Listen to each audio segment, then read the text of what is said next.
आदाब और नमस्कार, मैं हूं सुल्तान कुरैशी और आप देख रहे हैं भिवंडी समय न्यूज।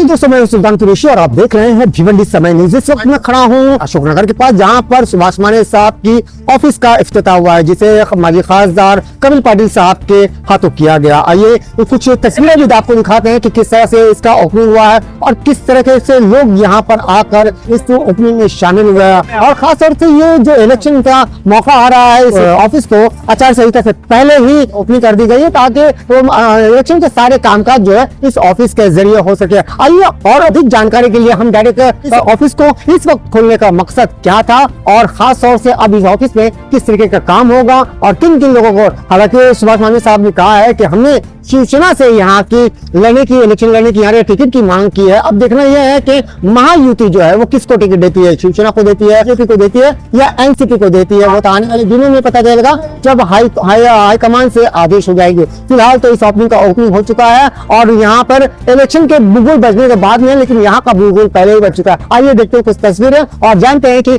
आगे की रणनीति क्या होगी। मैं अपने सहयोगी फाम अंसारी के साथ भिवंडी समय न्यूज़ से सुल्तान कुरैशी।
यहाँ कॉलेज के फ्रेंड सुभाष माने, ये शिवसेना के शहर प्रमुख है।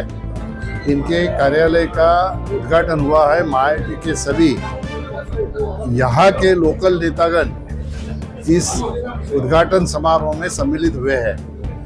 निश्चित तौर पर हमारे देश के गृह मंत्री अमित भाई शाह, इन्होंने पुणे में भाजपा की कार्यकारिणी में कहा है फिर से एक बार महाराष्ट्र में महायुति की सत्ता हमें लानी है। महायुति की सत्ता लानी है तो सभी महायुति के जितने हमारे मित्र पक्ष है, सभी ने एक साथ में आके काम करके फिर से महाराष्ट्र में अपनी सत्ता लाने का काम हमको करना है। उस हिसाब से हम लोग महायुति के सभी कार्यकर्ता तैयारी में लगे हुए हैं। मुझे पूरा विश्वास है एकनाथ शिंदे साहब के नेतृत्व में और दोनों उप मुख्यमंत्री अजित दादा पवार और देवेंद्र जी के नेतृत्व में महाराष्ट्र में जिस गति से विकास हो रहा है, वो गति को हमको कायम रखने के लिए फिर से एक बार महाराष्ट्र में महायुति की सत्ता आनी जरूरी है। महायुति की सत्ता आने के बाद जो महाराष्ट्र हमारा 3 नंबर पे गया था, इस 2.25 साल में हमारे इन तीनों नेताओं ने महाराष्ट्र में इतना विकास किया कि महाराष्ट्र को फिर से एक बार अव्वल स्थान पे लाने का काम किया।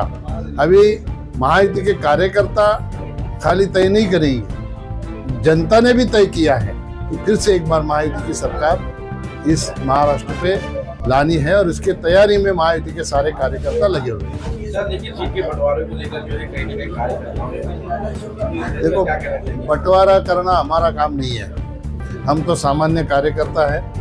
बंटवारा करने का काम हमारे ऊपर बैठे हुए शीर्ष नेता है, सम्माननीय मुख्यमंत्री जी है, दोनों मुख्यमंत्री है और भारतीय जनता पार्टी का तो दिल्ली का हमारा जो कोर टीम है वो तय करेगी कि कौन सा सीट किसके पास जाएगा। लेकिन महायुति में जितने हमारे कार्यकर्ता है, सब सशक्त कार्यकर्ता है। हर एक को लगता है कि मुझे लड़ना चाहिए। अगर किसी को लगता है उसको लड़ना चाहिए तो वो जगह पे उसने दावा करने में कुछ गलत है, ऐसा मुझे लगता नहीं है। किसी भी सीट के ऊपर महायुति का कोई भी कार्यकर्ता दावा कर सकता है। वो कब तक, जब तक किसी के हिस्से में सीट ना जाए तब तक। एक बार किसी के हिस्से में सीट गई तो महायुति के कार्यकर्ता एक होके तन मन लगा के जो भी उम्मीदवार महायुति के माध्यम से आएगा उसका काम करेंगे और सरकार लाने के लिए अपना योगदान देंगे। आप सबको मालूम है कि कुछ ही दिनों में इलेक्शन डिक्लेयर होने वाला है, तो हमारी शिवसेना 2 होने के बाद हमारे पास कोई कार्यालय ऐसा निश्चित नहीं था। तो आज हमने नक्की कर दिया कि अब इलेक्शन में हमको काम करना है। तो सन्माननीय कपिल जी पाटिल साहब के माध्यम से हम लोग यहाँ पे उद्घाटन किया है। तो इलेक्शन को देखते हुए ये ओपनिंग किया और हमेशा शिवसेना के लिए, महायुति के लिए काम करने के लिए ऑफिस खोला गया है। किस तरह की तैयारी जो है, पाटिल साहब ने जो बताया कि हम लोग की मांग करना हमारा काम है, निर्णय लेना उच्च नेता एकनाथ शिंदे साहब, फडणवीस साहब है, अजित दादा साहब है, वो लोग निर्णय लेंगे। लेकिन आपके माध्यम से मैं कपिल पाटिल साहब को भी कहना चाहूँगा कि भिवंडी पूर्व शिवसेना हमेशा लड़ी है, 2 बार जीती है, 1 बार हारी है।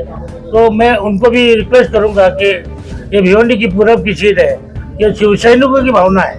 यहाँ के शिवसैनिक के पश्चिम जो भाजपा लड़ रही है, तो पूरब की सीट शिवसेना को मिले, ये सामान्य शिवसैनिक की भावना है। उस तरह से हम लोग प्रयास करेंगे। हम आदरणीय मंत्री जी को भी ये कहेंगे कि हमारे लिए ये सीट आप हमारे लिए सिफारिश कीजिए। बात मानी की इच्छुक है? नहीं, मैंने आपको बार बार कहा है कि मैं गए 40 साल से पार्टी के लिए काम कर रहा हूँ, मैं मेरे लिए काम नहीं कर रहा हूँ। हमने कहा है कि शिवसैनिक की भावना है कि सीट शिवसेना को मिले। ये लड़ना किसको है ये आदरणीय मुख्यमंत्री एकनाथ शिंदे साहब तय करेंगे। अगर मुझे चांस मिला तो मैं भी कोशिश करूँगा। महायुति से लड़ेंगे या इंडिपेंडेंट? नहीं, अरे बाबा, मैं 40 साल का पुराना सैनिक हूँ। हम लोग ऐसे, अरे सुनो, मैंने अभी कहा यहाँ पर जो है बीजेपी के कैंडिडेट थे, इसका भी देखिए। ये पीछे टाइम बीजेपी के नहीं थे, वो संतोष शेट्टी कांग्रेस में जाके लड़े थे। लेकिन मेरा कहना है कि मैं 40 साल का, मैं शिंदे साहब का सैनिक हूँ, बाला साहब का कट्टर सैनिक हूँ। मैं आजाद नहीं लड़ूंगा, मैं महायुति के माध्यम से ही लड़ूंगा।